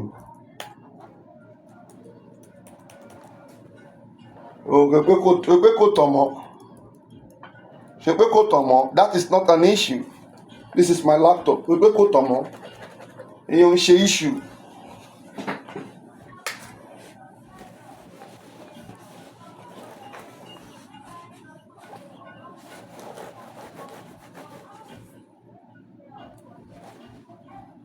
So I'm here. It's never an issue. It's 700,000 plus. But ìyẹn ò ní ká má sọ ohun tí a fẹ́ sọ. Bẹ́ẹ̀ ni. Ìyẹn ò ní ká má sọ ohun tí a fẹ́ sọ. A ṣe wá ń bí. Àmọ́ òdodo yín náà lẹ̀ ń bí ogun. Àwa ò ní problem. It's an iPhone. It's an iPad laptop. Yeah. Now, ohun tó ṣẹlẹ̀ ni wípé ìwọ ń jà lórí individual help. Àwa ń jà lórí pé kò jẹ́ kó rí bẹ́ẹ̀. It must be a massive help. A masses tẹ́tẹ́ dodo wa ló jẹ́ kí I entitle sí. Bó dẹ̀ ṣe rí nínú ìwà dodo yín nìyẹn. Tẹ́yìn bá ti jẹ, kò sí nǹkan tó kàn yín pẹ̀lú other people. Kò sí nǹkan tó kàn yín. Bó ṣe rí nínú ìwà yín nìyẹn. Òun dẹ̀ ló bà Nàìjíríà jẹ́. You don't talk about others, you talk about yourself. Àwọn ọmọ ẹlòmíì wà nínú ASUU strike sí, but ẹ̀yin máa lọ sọ́dọ̀ wọn, ẹ máa bẹ̀ wọ́n kó jọ̀ọ́ kó bá yín mọ́mọ́ yín lọ sí abroad.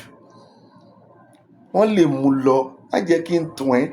Tí wọ́n bá lè ṣe físà fún ọmọ tí wọ́n ní wọ́n fẹ́ lọ yọ kidney ẹ̀ fún ọmọ kan nínú àwọn bíi senator níbí nǹkan tó wà ní UK tí wọ́n dá dúró sí UK.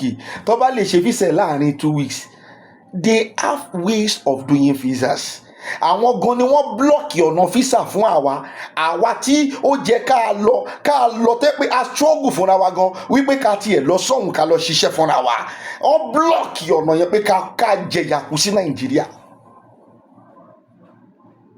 báwọn lọ ń gbé odò yín travel mostly gbogbo àwọn eléré àwọn ló ń gbé wọn travel.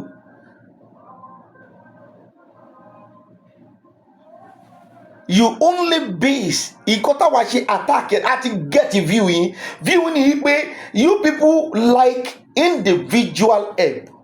Kò sí nǹkan tó kàn yín pẹ̀lú tẹ bá dọ́dọ̀ wọn gan tó bá tiẹ̀ tún sọ fún yín pé àwọn ẹjọ́ bàbá ẹ wo ẹ fa àwọn yẹn sílẹ̀ ẹ ṣàánú mi ẹ ṣàánú àwọn ọmọ mi káwọn ọmọ mi tiẹ̀ lè ráyè bọ́ sílùú òyìnbó ẹ ṣàánú mi. You don't talk about others. Ṣé wọ́n ti wá gbàgbé wípé owó tó wà lọ́wọ́ àwọn èèyàn yìí sẹ́ owó tó tọ́ sí dodo ọmọ Nàìjíríà pátápátá lówó tó wà lọ́wọ́ wọn. You forgotten. You have forgotten that. Pé owó tó tọ́ sí dodo ọmọ Nàìjíríà òun ló wà lọ́wọ́ àwọn arábí yẹn. We don't regret anything today o. Ṣé tí n bá kú náà àwọn èèyàn lọ máa gbé láptọ̀pù tó wà ń bẹ̀ yẹn 750,000 naira òun ni láptọ̀pù tó rí yẹn. Tí omi dà sí nísinsìnyí mo fẹ́ ṣọwọ́ mi báyìí tí omi tí mo gbé sí ìbàyí dà sí lórí. So I don't regret anything. In as much I know what I am doing. And tó bá ti mú tó ń ṣe ló máa regret. I will never regret it in my life. I will never. Kì í ṣe pé ó easy fáwa náà ká jáde and risk life wa ni. Ẹ̀yin ò fẹ́ risk life yín ẹ̀yin wá individual help fún yín pé kọ́ṣà àti help ẹ̀yin kò sí nǹkan tó kàn wọ́n tó kún bí dodo wọn ò bá dẹ̀ jẹun jẹ ìbí àwọn gọ́ọ̀mẹ̀ntì ṣe ń ṣe ní àyà pé ẹ ṣé wọ́n fẹ́ jẹ́ ká help ẹ kò dẹ̀ follow wa kò sí nǹkan tó kàn wọ́n pẹ̀lú àwọn tó tẹ̀bi ń pa lọ́hùn ó tán nìyí. That is why we'll attack you for a good elder.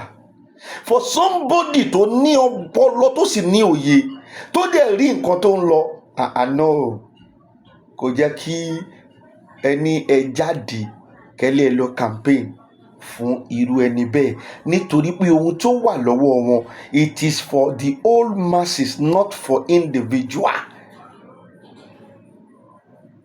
Ìyẹn la ṣe sọ fún yín pé ohun tẹ́ ń sọ nígboro ẹnu kò dá ààyè tì yín. Bó ṣe ẹ̀pù ẹ̀yẹn kó wá lọ sí general hospital bẹ́ẹ̀ kó lọ san gbogbo owó àwọn patient tó wà níbẹ̀ kó lọ sí gbogbo private hospital gbogbo owó patient tó wà níbẹ̀ kó lọ san kó máa san owó gbogbo owó everybody lóṣooṣù. Ta ló fẹ́ wá sọ̀rọ̀ nípa wọn ìyẹn là ń sọ. Ìyẹn là ń sọ. Mo bá mi kan jà ní ìjọ Sunday nígbà tí akọ̀tún jáde ní àwọ̀ alẹ́ a rí pé kò sépo wọ́n dẹ̀ ti gbogbo lé epo kò tún sépo kí ló ṣẹlẹ̀ àbí epo tún fẹ́ wọ́n ní Sunday. Mo bá mi kan jà gidigidi gan tí kì í ṣe kékeré mo bá jà gidigidi gan tí kì í ṣe kékeré lẹ́yìn tí wọ́n ti tò rẹpẹtẹ ó wá tún wá lọ gba kẹ́ẹ̀gì lọ́wọ́ èèyàn kan tó mọ̀ tó wá bá ẹ ó tún wá fẹ́ rí epo mo ní for what. Nǹkan tó dẹ̀ rí bí nǹkan tó ń ṣẹlẹ̀ Nàìjíríà nìyẹn nǹkan tó ṣe kí ni tó ń ṣẹlẹ̀ nìyẹn wọ́n fẹ́ máa fi ènìyàn mímọ̀ sọ̀rọ̀ kò dẹ̀ jẹ́ kó rí bẹ́ẹ̀ gbogbo wa pátá ló jẹ́ ká benefit nípa kíní gbogbo wa pátá ló jẹ́ ká benefit. Now kò sí ìdíjọ́ àbáyíjà báwo ló ṣe máa ní àìtí ẹ ohun tó sọ òun la wá sọ jáde pé kò jẹ́ kó rí bẹ́ẹ̀ lẹ́nu ẹ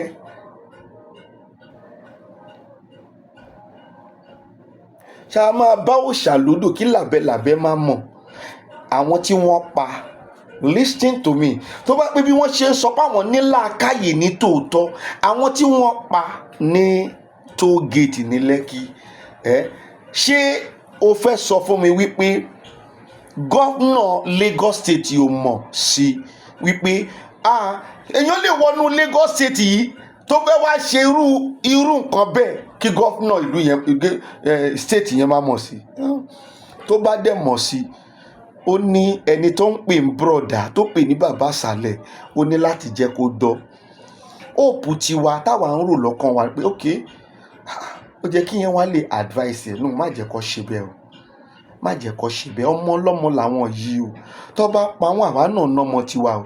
Ìgbà tí wọ́n advice wọn dáadáa, àwa náà dẹ̀ tún gbọ́ wípé a gbọ́ wípé toll gate yẹn àwọn náà wọ́n ní ṣíà ń bẹ̀.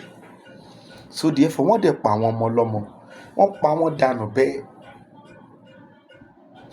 Ìkó tó máa ń dùn mí lórí ẹ̀yin ọmọ Nàìjíríà ni wípé wọ́n á ṣe irú ẹ̀ṣẹ̀ yẹn fún yín tán, ẹ tún wá jáde síta, ìjọba jọ̀ọ́ gbà wá o, ìjọba bá wa dá sí. Ìjọba ló pa ẹ́, o tún ń pè ìjọba pé kó wá gbà ẹ́.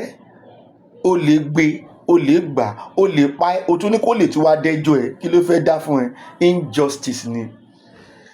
Lọ́wọ́ prophecy tí mo ti sọ, all the prophecy which I have said concerning them, ní gbogbo àwọn tí mo sọ wípé sẹ́ àwọn yìí ò lè rí, wọn ò lè rí justice, wọn ò dẹ̀ rí.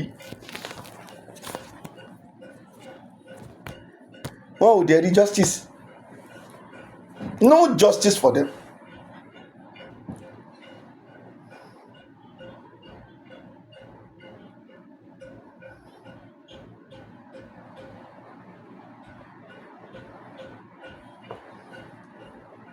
So therefore, many things is happening táwa fi rí pé àwọn yìí ò lè ṣe nǹkan tó ń sọ yìí. Àwọn lọ́wọ́ à ń bẹ̀ tẹ́lẹ̀, ìyẹn lọ bẹ́ẹ̀. Nígbà tí Buhari, òun ló jáde síta tó wá ń pariwo wípé Buhari ló lè ṣe, is the person. Look at it. Òyà táwa ń jẹ lónìí. Ẹni PDP ò dáa, ẹni PDP ò dáa. Ìwé nǹkan tẹ̀ ń sọ nìyẹn. PDP ò dáa kò dáa, go and check. Nígbà tí PDP fi ìjọba sílẹ̀, èlò lepo, èlò ni wọ́n ta gas, èlò lówó iná táwọn NEPA ń gbé wá fún wa. Look at now, kò dẹ̀ dáa. Ẹ̀dẹ̀ tún sọ pé kó máa ṣe lọ, ìyẹn ló máa wá jáde wípé kí n sọ fún yín, kò jẹ́ kó rí bẹ́ẹ̀. Kò lè ṣe nǹkan kan. 100,000 people tí wọ́n bá dúró báyìí pé àwọn ní Tinubu, àwọn máa gba Nàìjíríà sílẹ̀, wọn ò lè rí Nàìjíríà yìí gbà sílẹ̀ mọ́. I am telling you, a ò bá Tinubu jà, mi ò hate Tinubu, but I am telling you the possibility things that will happen. I don't hate him, but listen to me. Ìbẹ̀ni tó bá fẹ́ daṣọ fún yàn, ẹ̀yin àgbàlagbà, ẹni tó ń ẹ̀ la máa wò náà. Things is wrong. Many things are wrong.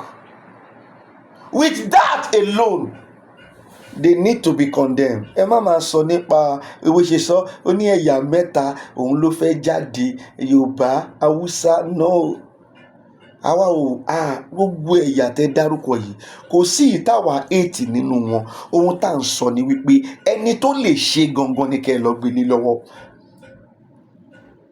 Tí ẹ bá dẹ̀ ní kó rí bẹ́ẹ̀, ẹ pín ìlú yìí fún wa kó ní kálukú máa lọ.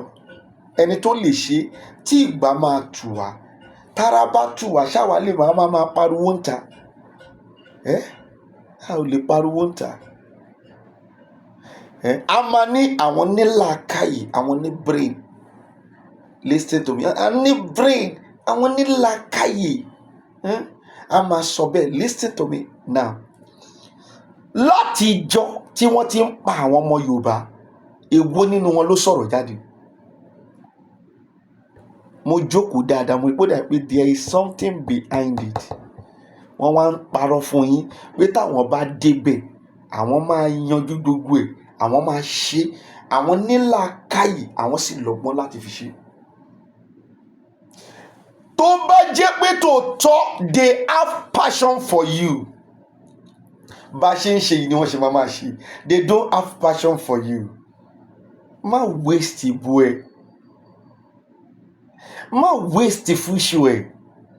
Má tún waste 8 years here. 8 years.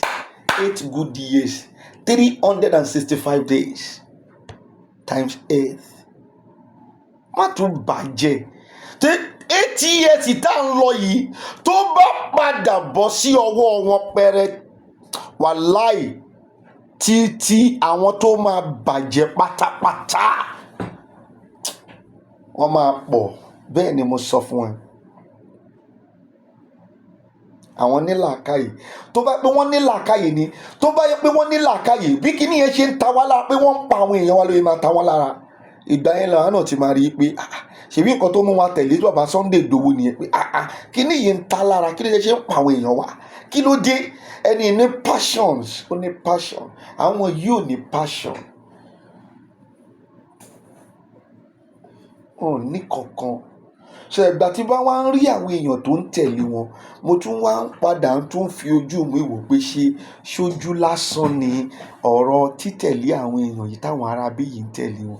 Tó bá yá àwọn kan tó pè mí sẹ́yìn wá ní àwọn àríjẹ níbi òkú ìrònú ni wọ́n, tó bá ti lè fún wọn ní 5,000 tí wọ́n ti ta, ó ti tán nìyẹn. Wọ́n á ta ayé wọn, àwọn Ísọ̀ tí wọ́n ta ogún ìbí wọn fún Jacob. Ísọ̀ tó ta ogún ìbí ẹ̀ fún Jacob. Ìyẹn mo tún máa tó wò pé ṣé ó lè rí bẹ́ẹ̀ 5,000 naira. Ìwọ máa wò ó sí yìí, Oyètọ́lá yẹn ó ń pín agolo ráìsì 4. Ṣé kò tiẹ̀ jẹ́ kéyìn náà wò Dúgbẹ́ tẹ́lẹ̀ ẹ̀ ń dìbò, kò jẹ́ kí ẹ wò from this angle wípé tí wọ́n bá ti lè pín ráìsì yẹn lẹ́yìn tí wọ́n tó fẹ́ wọlé yẹn, tó bá ti wọlé tán wọn ò pín nǹkan kan mọ́. Kò jẹ́ kéyìn náà wò with that angle again. Ó jẹ́ kẹ́ ẹ wò láti angle yẹn náà. Pé àwọn tó ti ń pariwo wípé àwọn máa ṣe bá, àwọn máa ṣàwo, tó bá ti padà wọlé ráìsì tí wọ́n pín fún yín ní agolo 4 yẹn, lẹ́yìn agolo 4 tẹ́ ẹ ti gbà ti 5,000 àbí 10,000, bọ́ bá fún ẹ 1 million gan, kí ni 1 million lè ṣe fún ẹ? Talk to me. Dàtó yá àwọn lọ́ba yí ọmọ ìlú yìí jẹ́, ìjọba ló ba yí ọmọ ìlú yìí jẹ́ pátápátá. Tó bá rí ẹni táyé ẹ̀ bàjẹ́ nínú ìlú ìjọba ló bàjẹ́. Nígbà téèyàn ka ìwé tí kò rí iṣẹ́, tó bá padà pè sí iṣẹ́ amúrọ̀bà ṣé kò ní ṣe? Tí wọ́n bá pè sí iṣẹ́ kidnapper ṣé kò ní lọ ṣe? Èèyàn ka ìwé kò rí iṣẹ́. Ọ̀pọ̀lọpọ̀ ilé iṣẹ́ ló bàjẹ́. Tàbá dẹ̀ ń sọ wọn á lọ kọ́ ẹ́stéètì kan, ẹ lọ béèrè lọ́wọ́ wọn. Ṣé bàbá mi rí owó láti rà nínú ẹ́stéètì tí wọ́n kọ́? Ṣé ẹ́stéètì tí wọ́n lọ kọ́ kiri yẹn ṣé ti tálákà ni? Even young boy tó ń ṣiṣẹ́ ní báńkì cannot avoid to buy it. Nǹkan tó ṣe ní pólè pọ̀ ní báńkì nìyẹn. Lẹ́nu ọjọ́ mẹ́ta yìí ni wọ́n lọ jí 1 million naira nínú àkáǹtì obìnrin kan tó ń ṣe actress. Bóyá Union Bank ni àbí UBA tó ń pariwo lórí íńtánẹ́ẹ̀tì. Wọ́n dẹ̀ rí sórí Opay àbí kí ló ti ń pè yẹn, Opay, mi ò wá mọ̀ bí Opay ni, but go and check it very well. The same person wọ́n ti lo through that means láti jí owó nínú àkáǹtì àbúrò mi. Ẹ dẹ̀ ń gbọ́, ẹ lọ investigate company yẹn. Go and investigate that company. Kò ń ṣẹlẹ̀. If there is nothing that is deep in it, ìyẹn ni mò ń sọ. Ẹ ń pa wá. Ẹ̀yin dẹ̀ yín Yorùbá tẹ́ ẹ dẹ̀ wà lókè ẹ ò sọ̀rọ̀, nǹkan kan wà nídìí ẹ̀. Fúlàní ń pa wá, Yorùbá tó wà lókè ò sọ̀rọ̀. Ṣé pé nǹkan kan wà bẹ́ẹ̀? That is, there is one agreement within there. Owó sọnù nínú báǹkì, ẹ wá ń sọ pé kò sóhun tẹ́ ẹ lè ṣe. Báǹkì ibi tí wọ́n dẹ̀ ní mi ò fẹ́ dárúkọ yìí tí mi ò mọ̀ nínú ẹ̀ tó gbé mi ń pe báǹkì. Mo dẹ̀ tún tẹ́ bá tún lọ wò dáadáa through one bóyá ó pè bí nǹkan ṣá lọ́ tún fi gba owó yẹn jáde. Ibi tí wọ́n wá dá yẹn sẹ́, that same complaint wọ́n ti fi jí owó àbúrò mi rí. You people don't investigate. Definitely there is something there. Ẹ̀yin náà lẹ́ ń jalè. Ẹ̀yin báǹkì yẹn lẹ́ ń jalè. You need to investigate it. Go to that complaint. Irú complaint tí wọ́n wá ń gbà jalè yẹn tí kíní wọn ò wà sophisticated tó yẹn, o ní láti jẹ́ kí wọ́n close complaint yẹn down. They must close that complaint down. It means ìgbà yẹn la torí pé ẹ̀ ń jà fún àwa mẹ̀kúnnù. Wọ́n ń pa wá, ẹ ò jà fún wa. Ẹ wá ń purọ́ fún wa. Irọ́ tẹ pa fún wa ní 20 years ago, 30 years ago pé ẹ máa ṣe ẹ ò rí ṣe. 40 years ago ẹ máa ṣe, ẹ tún ti wá ń purọ́ yẹn pé ẹ tún máa ṣe é sìn. Àwọn kan wá dìde, wọn ò rí reasons ohun táwa ń sọ. A ò hate yín, ṣùgbọ́n ohun tí ẹ ti ṣe sílẹ̀ là ń gbé jáde láwọn pé kò jẹ́ kó rí bẹ́ẹ̀, kò lè work. We need to break. If we don't break, select. Ẹ má fi ẹlẹ́yàmẹ̀yà ṣe. ẹ lọ gbàgbé ẹ̀ bóyá Hausa ni, ẹ lọ gbàgbé ẹ̀ bóyá Yorùbá ni, ẹ lọ gbàgbé ẹ̀ bóyá Yíbò ló wà ń bẹ ni, ẹni tó lè ṣe ẹ jẹ́ kó wà ń bẹ. That's all.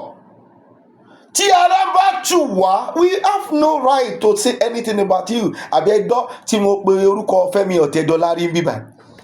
It's not in the government. Èmi ò wá mọ̀ bóyá ó wà nínú government ní secret, but èmi ò rí bóyá transaction ẹ̀ kankan wà nínú government. I don't know anything.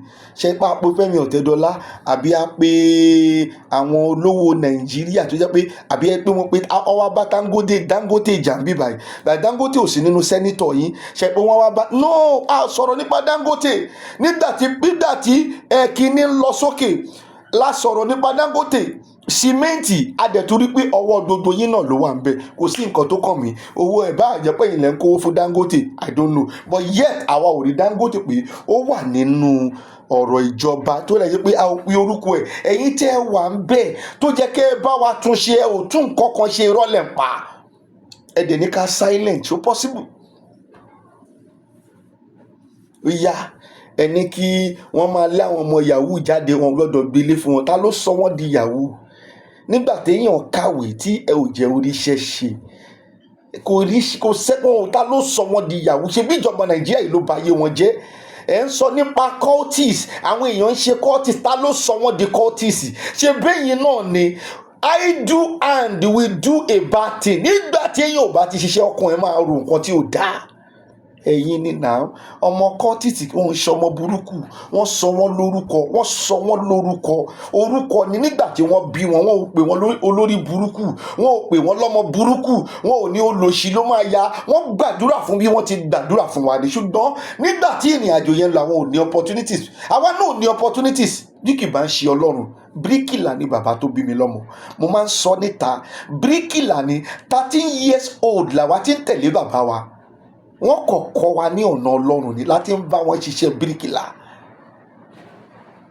Àwa tó jẹ́ pé tí màámi bá máa sè ọbẹ̀, màámi máa lo ìgbá láti fi ẹran sínú ọbẹ̀ ni. We don't have the opportunity also, but wọ́n ti mú wa sí ọ̀nà Ọlọ́run. Ọ̀nà Ọlọ́run tí wọ́n mú wa sí yẹn kò jẹ́ ká di ọmọkọ́mọ, but àwọn ọ̀pọ̀lọpọ̀ tí wọ́n wá padà di ọmọkọ́mọ lónìí, ọ̀pọ̀lọpọ̀ ò ní opportunity táwa náà ní láti rí òbí tó lè fi wọ́n sí ọ̀nà Ọlọ́run.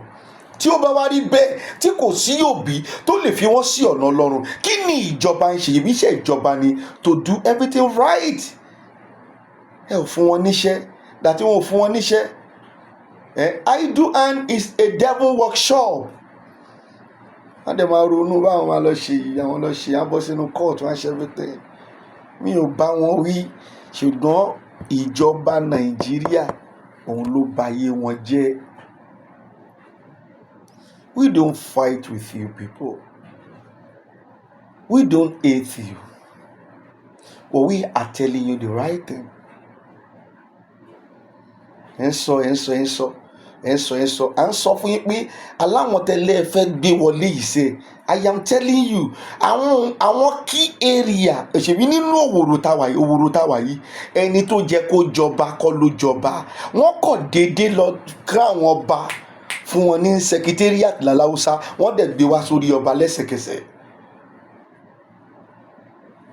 Tó bá wá padà wá ṣẹlẹ̀ bẹ́ẹ̀, ṣé kò jẹ́ kí ẹ̀yin gan mọ̀ pé ọwọ́ èèyàn kan ló ti wá yẹn? Ẹni tó jẹ́ kó jọba tí wọ́n ti ń pè pé òun ló jẹ́ kó jọba ní òwòrò, ìlú òwòrò yìí gangan òwòrò ṣòkí. Immediately lẹ́bí kàn dẹ̀ rí pé wọ́n máa ti fi èèyàn kan jọba tó ti fi jọba nínú kò tí ẹ wọ pè bí kò wọ kankan kò wọ ẹni tí wọ́n kàn gbọba lé lórí ní tán. Ó ti wà lórí àléfà ọba o. Wọn ò ṣe nǹkan in the right way mọ́. Gbogbo ẹ bàjẹ́, àwọn yẹn lẹ ní ká tẹ̀lé, àwọn yẹn lẹ́yìn jáde tẹ́ni tẹ́ ń sọ̀rọ̀ pẹ̀lú ẹnu tó ti rùn tẹ́ni òun lẹ́tẹ̀lé. Ẹ̀yin àríjẹ níbi òkú rònú, èyí tó jẹ́ pé tiyín nìkan lẹ mọ̀. Àwa tá ń jáde yìí kí àwa náà fi life wa ń risk life wa ni. We have children. We have wife. We risk our life. We are saying the truth because we don't want to eat it alone. We want everybody to eat.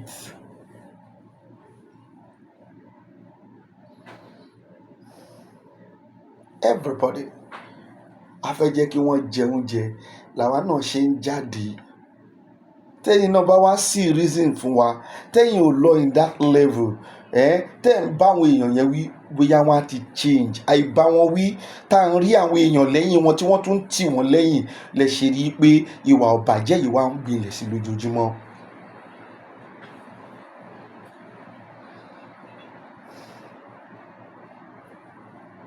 I don't hate anybody. I am a man of God. Bí n bá tiẹ̀ ń ṣe man of God gan, ṣó jẹ́ kí n hate anybody? Mi ò dẹ̀ wá láti bà orúkọ ẹnikẹ́ni jẹ́. Ohun táwa rí báyìí òun làwa ń sọ.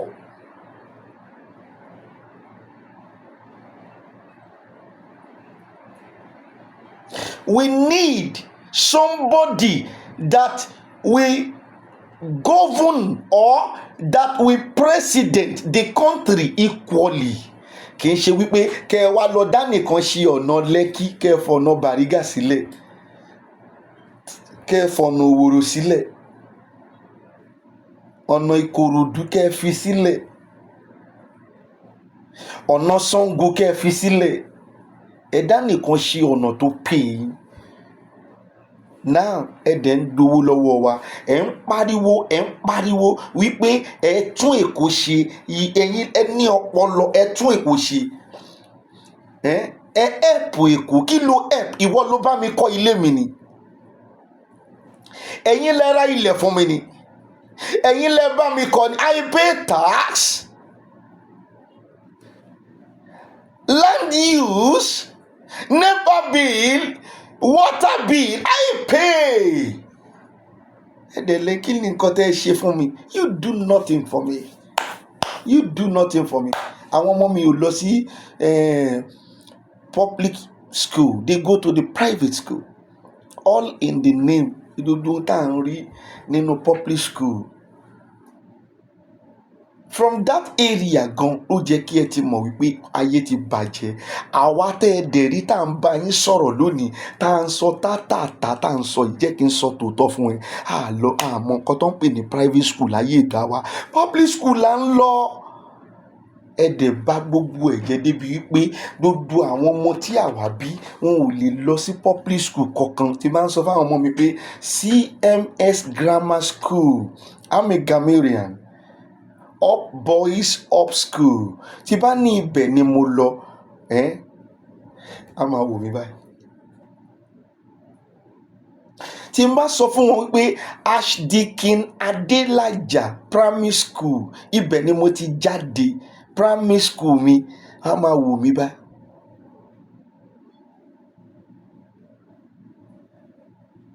Kò sí nǹkan kan tá a ṣe báyìí, tá a ṣe sọ fún ìwọ Igwe, tá a ṣe dá ẹ lẹ́kun, a bá ẹ jà, a bú ẹ, a ò sọ fún ẹ wípé, a ò èètì ẹ. Ìdí tá a ṣe dá ẹ lẹ́kun ni wípé ṣé ẹ fẹ́ràn ti ara yín nìkan. Public school ló jẹ́ kí gbogbo àwọn ọmọ yìí máa lọ, kì í ṣe private school. But public school yẹn wọ́n ti bàjẹ́. But tọ́mọ tí yín bá ṣáà ti ń lọ sí private, kò sí wàhálà, kò dẹ̀ jẹ́ kó rí bẹ́ẹ̀. Ìyẹn làwa jáde síta fún. Àbẹ́nikẹ́ni jà, wàláì Ọlọ́run gbọ́. Àbẹ́nikẹ́ni jà, a ò èètì ẹnikẹ́ni. Ìyẹn la jáde síta fún pé kò jẹ́ kó rí bẹ́ẹ̀. Kí la fẹ́ bá ayé jà fún? Túndọ̀ yìí ń sọ fún ẹ, ìlú tí kò sófin. Gbọ́mánì. Terrorists who are Fulani bandits from Niger, from Mali, from all these men, they will come and take over the villa. They will go to government houses and take over. Gbogbo ẹ̀ làwa ti sọ tẹ́lẹ̀. Just like what happened in Afghanistan. A ti sọ yẹn náà tẹ́lẹ̀. Mr. President. Pé ọ̀rọ̀ Nàìjíríà ṣì máa dàbí tó pé àwọn ìdígi mẹ́ta tó wà ní Nàìjíríà wọ́n ń fi ọ̀rọ̀ Nàìjíríà ṣeré. Yíbò ni, Haúsá ni, Yorùbá, wọ́n fi ọ̀rọ̀ Nàìjíríà ṣeré. Wọ́n ń wo Nàìjíríà báyìí bó ṣe ń lọ. Nítorí pé ohun tí wọ́n fẹ́ jẹ, Nàìjíríà ṣì máa padà tí wọn ò bá ṣọ́ra. A ti sọ, ṣèbẹ́ni tí kò tiẹ̀ jẹ́ pásítọ̀, òun ló tún sọ yìí. A ti sọ pé báyìí l'Olúwa wí. Pé bí àwọn Taliban bí wọ́n ṣe take over Afghanistan lọ́rọ̀ Nàìjíríà ṣe máa rí, òun lórí yìí tí mànù yìí náà sọ yìí. bóyá Borno, Benue governor. This is Benue governor. Doesn't rise up. What can Mr. President say 7 years running that PDP did? Yes. PDP left 190 or thereabout For fuel. naira per dollar. Per dollar. Petrol sold. How much was the economy? How many? Lọ wo òun ló ń sọ yẹn. Kí lẹ fẹ́ ní ẹni PDP ṣe fún yín? Ó ní iye tó fi dọ́là lẹ̀. Dọ́là ti di 500 and something naira sí. Ó ní iye tó fi pound lẹ̀. Pound ti di, bóyá 600. Ó ní iye tó fi euro lẹ̀. Look at it. Kí lẹ fẹ́ ní PDP ṣe fún yín? I am not a member. I will never be a member. I am not to any party. But nǹkan tó ń ṣẹlẹ̀ lọ́wọ́lọ́wọ́ làwa ń relate ẹ̀ mọ́ra wọn. Kí lẹ fẹ́ jẹ́ lọ ṣe fún yín? Epo ṣàníye tó fi sílẹ̀. Ó ní iye tá à ń re epo lénìí. Ó ní iye tí wọ́n ń ta dísù tẹ́lẹ̀. Ó ní iye tí wọ́n ń ta dísù lénìí. Àwa gan ò lè lo mechano generator wa mọ́ nígbà tí bá lọ ra dísù ní 1000 plus. Báwo mo yẹ fẹ́ ṣe? Kí n tó ṣe sáfíìsì tán níjọ́ Sunday, àwọn tó fẹ́ gbowó lọ́wọ́ mi ti pọ̀ nísàlẹ̀ rẹpẹtẹ. Ẹ mú sọ. Ṣé ló yẹ kí n gbé wọn wá kẹ́yìn èèyàn mi bá mi help wọn? Ṣùgbọ́n mo lójú tì gan. Mi ì dẹ̀ fẹ́ nǹkan tó máa bà mí lórúkọ jẹ́. Ṣé ló yẹ kí n gbé wọn wá kẹ́ ẹ bá mi ràn wọ́n lọ́wọ́? But ní kékeré tágbára mi kà, òun ni mo ń ṣe fún wọn. I'll just do it. Níwọ̀n tágbára mi kà, tèmi ò fẹ́ wàhálà. I will do it for them and they will go. A ò lè lo mechano tó wà ń ta mọ́. Everything destroy. Ó ní iye tí NEPA rate jẹ́ nípa PDP.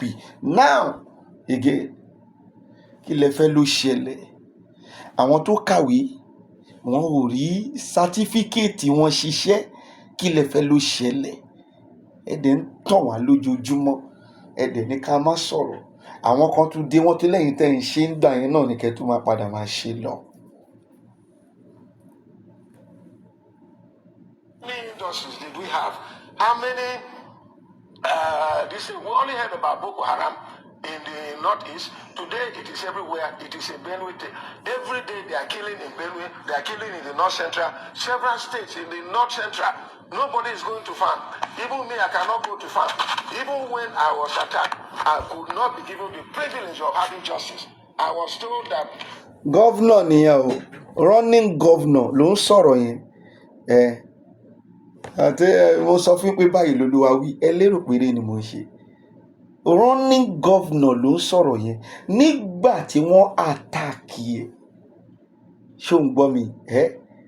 Wọn kò rí justice. Governor tó nífọ̀n tó lè kanna.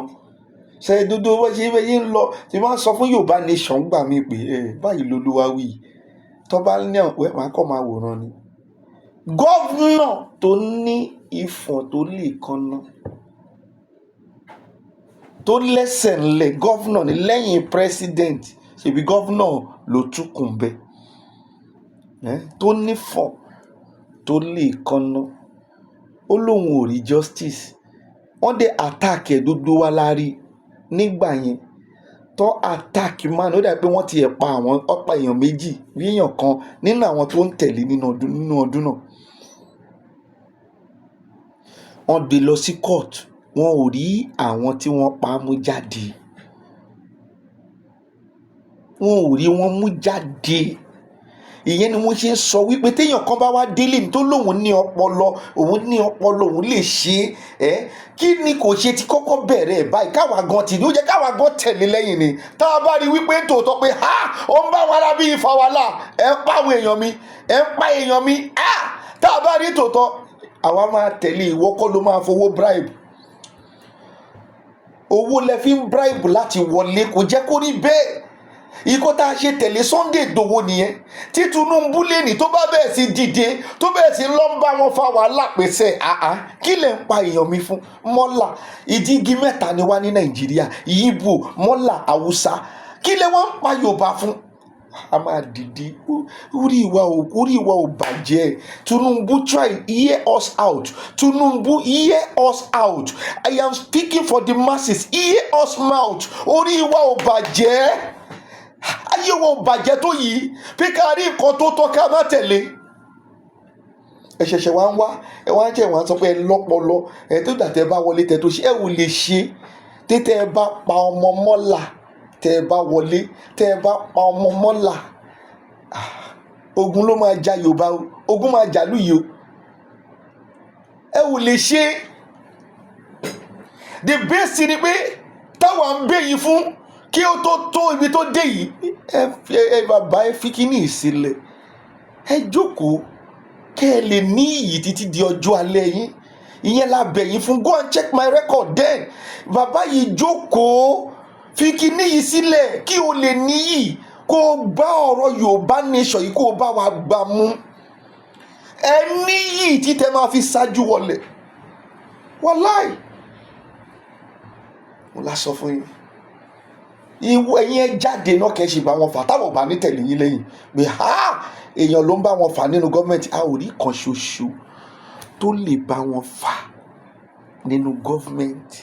Ìyẹn la fi rí bódà pé nǹkan àdìtú kan wà nínú ẹ̀. Wọ́n ń pa àwọn èèyàn yìí. Kò ṣáà ń ṣàwọn nìkan ló wà lókè. Yorùbá wà lókè náà. Yíbò wà lókè. Yíbò dẹ̀ ń fight tiẹ̀. Ẹ̀yin Yorùbá ẹ̀ ò lanu láti sọ nǹkan kan báyìí. Mánu yìí ní pé òun ò rí justice. No justice. If he's a governor of a state tí kò ní justice. Ẹ bá gbọ́ ó sì máa débẹ̀. Bí 100 million ló ní kí wọ́n san fún òun. Wọ́n san kankan fún. Jẹ́ kí n dá padà sẹ́yìn kó tún gbọ́ díẹ̀. It is everywhere. It is in Benue. Every day they are killing in Benue. They are killing in the North Central. Several states in the North Central. Nobody is going to farm. Even me, I cannot go to farm. Even when I was attacked, I could not be given the privilege of having justice.